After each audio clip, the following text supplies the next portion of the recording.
ಯೋಧನ ಸಮಾಧಿ ಮೇಲೆ ಕರ್ನಾಟಕದ ಪ್ರಭಾವಿ ಸಚಿವರೊಬ್ಬರ ರಾಜಕೀಯ ಬರ್ತಾ ಇದೆ ನೋಡಿ. Breaking news.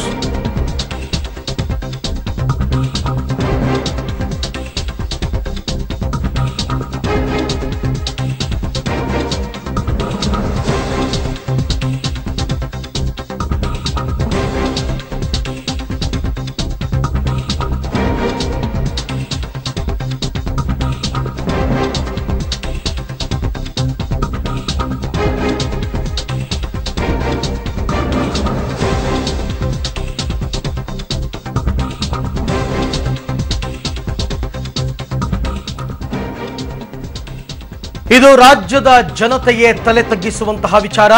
ಯೋಧನ ಸಮಾಧಿ ಮೇಲೆ ಕರ್ನಾಟಕದ ಪ್ರಭಾವಿ ಸಚಿವರ ರಾಜಕೀಯ ನಡೀತಾ ಇದೆ. ರಸ್ತೆಗೆ ಹುತಾತ್ಮ ಯೋಧ ನಿರಂಜನ್ ಹೆಸರಿಡಲು ಪ್ರಭಾವಿ ಸಚಿವ ಕೃಷ್ಣ ಬೈರೇಗೌಡರು ವಿರೋಧ ವ್ಯಕ್ತಪಡಿಸಿದ್ದಾರೆ. ತೀರ್ಮಾನದಂತೆ ವಿದ್ಯಾರಣ್ಯಪುರ ಮುಖ್ಯ ರಸ್ತೆಗೆ ಯೋಧ ನಿರಂಜನ್ ಹೆಸರಿಡೋದಕ್ಕೆ ಈಗ ವಿರೋಧ ವ್ಯಕ್ತವಾಗ್ತಾ ಇದೆ.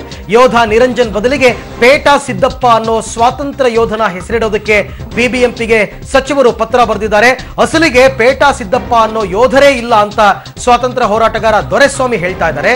ಇಲ್ಲದ ಸ್ವಾತಂತ್ರ್ಯ ಹೋರಾಟಗಾರನ ಹೆಸರಿಡೋದಕ್ಕೆ ಸಚಿವರ ತಂತ್ರ ಯಾಕೆ ಅನ್ನೋ ಪ್ರಶ್ನೆ ಈಗ ಎಲ್ಲರಲ್ಲೂ ಕೂಡ ಮೂಡಿದೆ. ಮಗನಿಗೆ ಅಪಮಾನ ಮಾಡಿದ ವಿಚಾರ ತಿಳಿದು ಪೋಷಕರು ಕಣ್ಣೀರಿಟ್ಟಿದ್ದಾರೆ. ರಸ್ತೆಗೆ ಹೆಸರಿಡುವಂತೆ ಯೋಧ ನಿರಂಜನ್ ಗೆಳೆಯ ನೀಡಿದ ಫೈಲ್ ಅನ್ನ ಕಿತ್ತು ಹಾಕಿದ್ದಾರೆ ಬಿಬಿಎಂಪಿ ಅಧಿಕಾರಿಗಳು.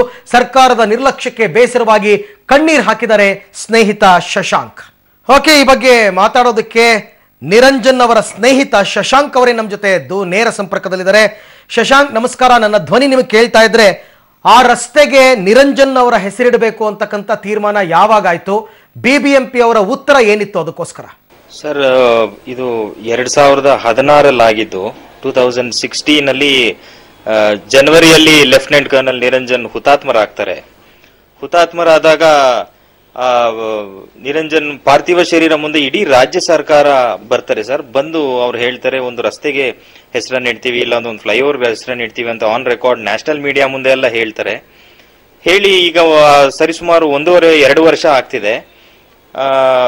ನಾವು ಸತತವಾಗಿ ಫಾಲೋ ಅಪ್ ಮಾಡ್ತಿದ್ವಿ. ಬಿಬಿಎಂಪಿ ಕಮಿಷನರ್ಗಾಗ್ಲಿ, ಮೇಯರ್ಗಾಗ್ಲಿ, ಮತ್ತೆ ರೆವಿನ್ಯೂ ಡಿಪಾರ್ಟ್ಮೆಂಟ್ಗಾಗ್ಲಿ ನಾವು ಸತತವಾಗಿ ಫಾಲೋ ಅಪ್ ಮಾಡ್ಬೇಕಾದ್ರೆ ಇವರಿಂದ ಒಳ್ಳೆ ಉತ್ತರ ನಮಗ್ ಸಿಗಲ್ಲ. ಹಾಗಾಗಿ ನಾವೇನ್ ಮಾಡ್ತೀವಿ, ಈ ವಿಚಾರ ತಗೊಂಡು ರಾಷ್ಟ್ರಪತಿಗಳ ತನಕ ನಾವು ದೂರನ್ನು ತಗೊಂಡು ಹೋಗ್ತೀವಿ. ರಾಷ್ಟ್ರಪತಿಗಳ ಪತ್ರ ಬರಿತೀವಿ. ರಾಷ್ಟ್ರಪತಿ ಪ್ರಣಬ್ ಮುಖರ್ಜಿ PS ನಮ್ಮ ಹತ್ರ ಮಾತಾಡ್ತಾರೆ. ನಿಮ್ಮ ವಿಚಾರನ ನಾವು ರಾಷ್ಟ್ರಪತಿಗೆ ಹೇಳ್ತೀವಿ, ಬಿಸಿ ಇದ್ದಾರೆ, ಈಗ ಸ್ವಲ್ಪ ದಿನದಲ್ಲಿ ರಿಟೈರ್ಡ್ ಆಗ್ತಿದ್ದಾರೆ, ಹಾಗೆ ಹೀಗೆ ಅಂತ. ಸರ್, ಒಬ್ಬ ಶೌರ್ಯ ಚಕ್ರ ಪಡೆದಂತ ಒಬ್ಬ ವೀರ ಯೋಧನ ಸಮಾಧಿ ಮೇಲೆ ಇವರು ರಾಜಕಾರಣ ಮಾಡ್ತಾರೆ ಅಂತ ಹೇಳಿದ್ರೆ ಇದು ತುಂಬಾ ನಾಚಿಕೆಗೇಡಿನ ಸಂಗತಿ. ಯಾಕಂದ್ರೆ ಹರಿಯಾಣದಲ್ಲಿ ಹರಿಯಾಣ ಸರ್ಕಾರ ಒಂದು 20 ಎಕರೆಯಲ್ಲಿ ಒಂದು ಆಡಿಟೋರಿಯಂನ ಮಾಡ್ತಾರೆ. ಆ ಆಡಿಟೋರಿಯಂಗೆ ಕರ್ನಲ್ ನಿರಂಜನ್ ಅಂತ ಹೆಸರು ನೀಡ್ತಾರೆ. ಆ ಆಡಿಟೋರಿಯಂ ಒಳಗಡೆ ಸರ್ ನಿರಂಜನ್ ಪುತ್ಥಳಿನ ಇಟ್ಟಿದ್ದಾರೆ. ಯಾಕಂದ್ರೆ ಒಬ್ಬ 30 ವರ್ಷದ ಯುವಕನ ಪುತ್ಥಳಿ ಇಡ್ತಾರೆ ಅಂದ್ರೆ ಆತ ನೀಡಿದಂತ ಸೇವೆ ಆಗ್ಲಿ, ಆತನ ಗೌರವ ಅರ್ಪಣೆ ಮಾಡಿದ್ದಾರೆ NSG ಅವರು. ಮತ್ತೆ ಕೇರಳ ಸರ್ಕಾರ ಸುಮಾರು ರಸ್ತೆಗೆ, ಪಾರ್ಕ್ಗೆ, ಸ್ಕೂಲ್ಗೆ ನಿರಂಜನ್ ಹೆಸರಿಟ್ಟಿದ್ದಾರೆ. ಪಂಜಾಬ್ ಅಲ್ಲಿ ನಿರಂಜನ್ ಹೆಸರಿಡ್ತಾರೆ. ನಮ್ಮ ಕನ್ನಡದ ಹುಡುಗ, ಬೆಂಗಳೂರು ಹುಡುಗ, ಕನ್ನಡಿಗ ನಿರಂಜನ್ ಹೆಸರನ್ನ ಯಾತಕ್ಕೆ ಇಡಬಾರದು ಅಂತ ನಮ್ಮ ಪ್ರಶ್ನೆ ಇತ್ತು. ಆಮೇಲೆ ನಮ್ಗೆ ತಿಳಿದು ಬರುತ್ತೆ, ಒಬ್ಬ ಪ್ರಭಾವಿ ವ್ಯಕ್ತಿಗಳ ಕೈವಾಡ ಇದರಲ್ಲಿದೆ.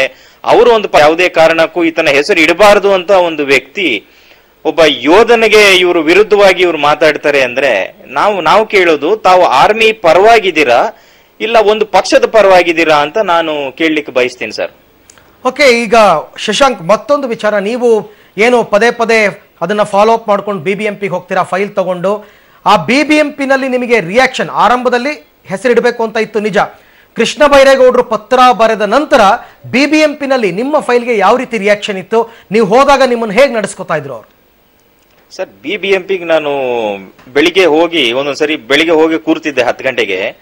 ಸರ್, 2 ಗಂಟೆಗೆ ಬರೋರು, ಕಮಿಷನರ್ ಆಗ್ಲಿ, ಜಾಯಿಂಟ್ ಕಮಿಷನರ್ ಆಗ್ಲಿ. ಬಂದಿದ ತಕ್ಷಣ ಇಲ್ಲ ನನ್ಗೆ ಬೇರೆ ಕೆಲಸ ಇದೆ, ನೋಡ್ತೀವಿ, ಮಾಡ್ತಿದೀವಿ.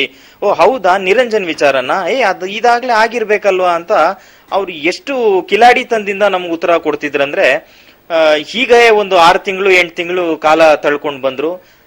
ನಾವು ರೆವಿನ್ಯೂ ಡಿಪಾರ್ಟ್ಮೆಂಟ್ಗೆ ನನ್ನನ್ನು ಪಾರ್ಟಿ ಮಾಡ್ತಾರೆ, ನಿರಂಜನ್ ಪರವಾಗಿ ನನ್ನನ್ನು ಪಾರ್ಟಿ ಮಾಡಿ ನನಗೆ ಬಿಬಿಎಂಪಿ ನೋಟಿಸ್ ಕೊಡ್ತಾರೆ. ರೆವಿನ್ಯೂ ಡಿಪಾರ್ಟ್ಮೆಂಟ್ ಅವರು, ಯಾಕಂದ್ರೆ ಸರ್ವೆ ಮಾಡ್ಬೇಕು, ಒಂದು ರಸ್ತೆಗೆ ಹೆಸರಿಡ್ಬೇಕಂದ್ರೆ ಸರ್ವೆ ಮಾಡ್ಬೇಕಾಗುತ್ತೆ. ನಾನ್ ನಿರಂಜನ್ ಪರವಾಗಿ ಅಂದ್ರೆ ಸರ್, ನಮ್ಮ ದೇಶದಲ್ಲಿ ಇದಕ್ಕಿನ್ನ ಹೀನಾಯ ಸ್ಥಿತಿ ಇಲ್ಲ ಸರ್. ಒಬ್ಬ ಯೋಧನ ಪರವಾಗಿ ಒಬ್ರು ಇರ್ತಾರೆ, ಯೋಧನ ವಿರುದ್ಧವಾಗಿ ಒಬ್ರು ಇರ್ತಾರೆ ಅಂತ ಕರ್ನಾಟಕದಲ್ಲೂ ಈ ರೀತಿ ನಡೀತಿದೆ ಅಂತ ಒಂದು ಉದಾಹರಣೆ ಆಗ್ಬಿಡ್ತು sir. Niranjan file pink colour ಇತ್ತು ಸರ್, ಬಹುಶಃ ಬಹಳ ಚೆನ್ನಾಗಿತ್ತು, ನೀಟಾಗಿ ರ್ಯಾಪ್ ಆಗಿತ್ತು. ಆತನ ಫೈಲು ನೀವು ನೋಡಿದ್ರೆ ಈಗ ಸರ್ ಹರಿದೋಗಿದೆ, ಕಿತ್ತೋಗಿದೆ, ಹೀನಾಯ ಸ್ಥಿತಿಯಲ್ಲಿ ಆತನ ಫೈಲ್ ಇದೆ, ಆತನ ವಿಚಾರ ಇದೆ. ಅಲ್ಲಿಗೆ ನಾವೆಲ್ಲರೂ ಸುಭಿಕ್ಷೆಯಿಂದ ಇರಬೇಕು, ನಾವೆಲ್ಲರೂ ಚೆನ್ನಾಗಿರ್ಬೇಕು ಅಂತ ಕರ್ನಲ್ ನಿರಂಜನ್ ತಮ್ಮ ಪ್ರಾಣನ ಅರ್ಪಣೆ ಮಾಡ್ತಾರೆ ಭಾರತ ದೇಶಕ್ಕೋಸ್ಕರ. ಆ ವೀರ ಯೋಧನ ವಿಚಾರದಲ್ಲಿ ತಾವು ಈ ರೀತಿ ಇಷ್ಟು ದೊಡ್ಡ ಗೌರವ ಕರ್ನಾಟಕ ಸರ್ಕಾರ ಒಬ್ಬ ಯೋಧನ ಕೊಟ್ಟಿದೆ ಅಂದ್ರೆ ನಾವೆಲ್ಲ ತಲೆ ಈಗ ಶಶಾಂಕ್, ಒಂದು ಆಶ್ಚರ್ಯ ಈ ಪ್ರಕರಣವನ್ನ ನೋಡಿದಾಗ ಏನನ್ಸುತ್ತೆ, ಆತನ ರಾಜ್ಯದಲ್ಲಿ ಬರ ತಾಂಡವವಾಡ್ತಾ ಇದೆ, ರೈತರಿಗೆ ಬೆಳೆ ಇಲ್ಲ, ನೀರಿಲ್ಲ, ಸಾಲು ಸಾಲು ರೈತರು ಆತ್ಮಹತ್ಯೆ ಮಾಡ್ಕೋತಾ ಇದ್ದಾರೆ. ಇಂಥವುಗಳ ಕಡೆ ಗಮನ ಕೊಡೋದಕ್ಕೆ ಕೃಷಿ ಸಚಿವರಿಗೆ ಸಮಯ ಇಲ್ಲ. ಯಾರಾದರೂ ತಮ್ಮ ಕಷ್ಟವನ್ನ ಹೇಳ್ಕೊಳ್ಳೋದಕ್ಕೆ ಹೋದ್ರೆ ಸಚಿವರು ಸಿಗೋದಿಲ್ಲ. ಇಂಥ ಸಂದರ್ಭದಲ್ಲಿ ಒಂದು ರಸ್ತೆಗೆ ನಿರಂಜನ್ ಹೆಸರಿಡ್ತೀನಿ ಅಂತಂದಾಗ ಅದನ್ನ ತಡೆಯೋದಕ್ಕೆ ಕೃಷಿ ಸಚಿವರಿಗೆ ಟೈಮ್ ಇದೆಯಾ ಅಂತ? ಸರ್ ಖಂಡಿತವಾಗೂ ಇದೆ ಅಲ್ಲ ಸರ್, ತಾವೇ ನೋಡ್ತಿದ್ದೀರಾ, ಯಾಕಂದ್ರೆ ಇದೆಲ್ಲ ವಿತ್ ಡಾಕ್ಯುಮೆಂಟ್ಸು. ಈಗ ನಾನು ಕೇಳೋದು, ನನ್ಗೆ ಸುಮಾರು ಜನ ಬಂದು ಗುಡ್ಡ ಬೆದರಿಕೆ ಹಾಕ್ತಾರೆ, ನೀನು ವಿಚಾರ ಓಡಾಡಬೇಡ ಅಂತ ಹೇಳ್ತಾರೆ, ನೀನ್ ಯಾಕೆ ವಿಚಾರ ಎತ್ಕೊಂಡಿದ್ಯಾ ಅಂತ ಕೆಲವ್ರು ನನ್ಗೆ ಹೇಳ್ತಾರೆ. ಸರ್ ನಾನು ಹೇಳೋದು, ನಮ್ಮೆಲ್ಲರಿಗೋಸ್ಕರ ಪ್ರಾಣ ಅರ್ಪಣೆ ಮಾಡಿರೋ ಲೆಫ್ಟಿನೆಂಟ್ ಕರ್ನಲ್ ನಿರಂಜನ್, ಆತನಿಗೊಂದು ಜಾತಿನ ನೀವು ಇದು ಮಾಡ್ತೀರಾ, ಅವ್ರು ಬೇರೆ ಭಾಷಿಗರು ಅಂತ ನೀವು ಹೇಳಲಿಕ್ಕೆ ಶುರು ಮಾಡ್ತಾರೆ ಜನ, ಅವ್ರ ಕಡೆಯವರು. ನಾನು ಹೇಳೋದು, ಈ ನಿರಂಜನ್ ವಿಚಾರ ಹೋರಾಟ ಮಾಡೋದೇ ತಪ್ಪ. ಯಾಕೆ ನಿರಂಜನ್ಗೆ ಅಷ್ಟು ಗೌರವ ಅರ್ಪಣೆ ಮಾಡಕ್ ಆಗಲ್ವಾ? ಗೌರವ ಕೊಡಬಾರ್ದ ಕರ್ನಾಟಕ ಸರ್ಕಾರ? ಆ ಪ್ರಾಮುಖ್ಯತೆ ಇಲ್ವಾ ನಿರಂಜನ್ಗೆ ಅಂತ ನಾನು ಕೇಳ್ತೀನಿ. ಯಾಕಂದ್ರೆ ನಾವು ರಾಷ್ಟ್ರಪತಿಗಳ ತನಕ ತಗೊಂಡು ಹೋಗ್ತೀವಿ ಸರ್, ತುಂಬಾ ನೋವಲ್ಲಿ ತಗೊಂಡು ಹೋಗ್ಲಿ ಶಶಾಂಕ್, ನಿಮ್ಗೆ ದೇಶದ ಮೊದಲ ಪ್ರಜೆ ರಾಜ್ಯದ ಸಚಿವರೊಬ್ರು ಒಂದು ರಸ್ತೆಗೆ ಹೆಸರಿಡೋ ವಿಚಾರದಲ್ಲಿ ಒಬ್ಬ ಯೋಧನ ವಿಚಾರವಾಗಿ ರಾಜಕೀಯ ಮಾಡ್ತಾರೆ. ಅವ್ರಿಗೆ ಮಾಡಕ್ ಬೇರೆ ಏನೂ ಕೆಲಸ ಇಲ್ಲ, ಯೋಧರ ವಿಚಾರವಾಗಿ ರಸ್ತೆಗೆ ಹೆಸರಿಡೋ ವಿಚಾರವಾಗಿ ಕಾನ್ಸಂಟ್ರೇಟ್ ಮಾಡ್ತಾರೆ ಅಂತ ತಮ್ಗನಿಸ್ತಾ? ಖಂಡಿತ ಸರ್, ಖಂಡಿತ. ಯಾಕಂದ್ರೆ ಇವರೆಲ್ಲ ಮಾದರಿ ವ್ಯಕ್ತಿಗಳಾಗಿದ್ದಾರೆ ಸರ್ ಕೆಲವು ಜನಕ್ಕೆ. ಯಾಕಂದ್ರೆ ತುಂಬಾ ಓದಿದ್ದಾರೆ, ತುಂಬಾ ಸಭ್ಯ ವ್ಯಕ್ತಿಗಳು ಅಂತ ಜನ ಇವ್ರನ್ನ ನೋಡ್ತಾರೆ, ಆದರ್ಶವಾಗಿ ಕೆಲವರು ತಗೊಂಡಿದ್ದಾರೆ ಇವ್ರನ್ನ, ಇವ್ರಿಗೆ ಫಾಲೋವರ್ಸ್ ಇದ್ದಾರೆ. ಸರ್ ನಾನು ಹೇಳೋದು, ನಿರಂಜನ್ ಕೂಡ ಫಾಲೋವರ್ಸ್ ಇದ್ದಾರೆ, ನನ್ನಂತ ಸಾವಿರಾರು ಜನ ನಿರಂಜನ್ಗೆ ಫಾಲೋವರ್ಸ್ ಇದ್ದಾರೆ. ನಿರಂಜನ್ ಇನ್ಸ್ಪಿರೇಷನ್ ಆಗಿದ್ದಾರೆ ಕೆಲವು ಯುವ ಜನತೆಗೆ. ಭಾರತ ದೇಶ ಸರಿಸುಮಾರು 60% ಯುವಕರಿಂದ ಕೂಡಿದೆ ಸರ್. ನಾಳೆ ಸೈನ್ಯಕ್ಕೆ ಸೇರ್ಬೇಕಾದ್ರೆ 25+ ಅವರೇ ಸೇರ್ಬೇಕು ಸರ್, ಯಾರು 35-40 ವರ್ಷದವ್ರು ಸೇರ್ಲಿಕ್ಕೆ ಆಗಲ್ಲ. ಆ ಯುವ ಜನತೆ ಎಲ್ಲ ನಿರಂಜನ್ನ ಇನ್ಸ್ಪಿರೇಷನ್ ಆಗಿ ತಗೊಂಡಿದ್ದಾರೆ. ಅಂತ ವ್ಯಕ್ತಿನ ನೀವು ಅವನ ಹೆಸರಿಗೆ ಚ್ಯುತಿ ತರ್ತಿದ್ದೀರಾ. ಅವ್ರ ಕುಟುಂಬ ಸರ್, ನಿರಂಜನ್ನು ಹುತಾತ್ಮನಾದಾಗ ಹತ್ರೋ ಇಲ್ವೋ ಗೊತ್ತಿಲ್ಲ ಸರ್, ಆದ್ರೆ ಖಂಡಿತವಾಗೂ ಈಗ ಅವ್ರ ತಂದೆಗೆ 74 ವರ್ಷ ವಯಸ್ಸು ಸರ್, ಈಗ ಕಣ್ಣೀರ್ ಹಾಕ್ತಿದ್ದಾರೆ.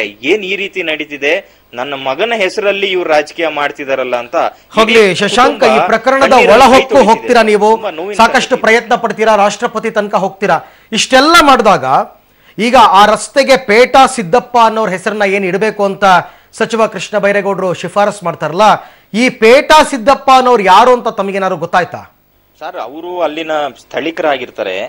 ಅವರು ಒಂದು 20 ವರ್ಷದ ಹಿಂದೆ ಯಾವಾಗೋ ಸ್ವಲ್ಪ ಜಾಗ ಬಿಟ್ಟಿರ್ತಾರೆ, ಒಂದು 15-20 ಅಡಿಯಷ್ಟು ಜಾಗ ಬಿಟ್ಟಿರ್ತಾರೆ. ಅಂದ್ರೆ BL ಕಡೆಯಿಂದ ವಿದ್ಯಾರಣ್ಯಪುರಕ್ಕೆ ಹೋಗೋ ಜಾಗನ ಅವರು ಬಿಟ್ಕೊಟ್ಟಿರ್ತಾರೆ. ಆ ಕಾರಣಕ್ಕೋಸ್ಕರ ಒಂದು ನಾಮಫಲಕನ BL ಅವ್ರು ಹಾಕಿರ್ತಾರೆ,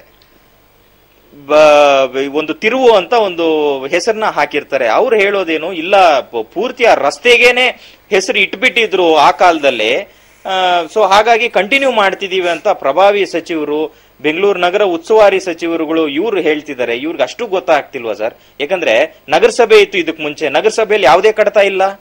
ಈಗ BBMP ಆಗಿದೆ, BBMP ಆಗಿ ಎರಡು ಟರ್ಮ್ ಮೇಯರ್ಗಳು ನಮ್ಗೆ ಸಿಕ್ಕಿದ್ದಾರೆ, 4-5 ಮೇಯರ್ ಚೇಂಜ್ ಆಗಿದ್ದಾರೆ.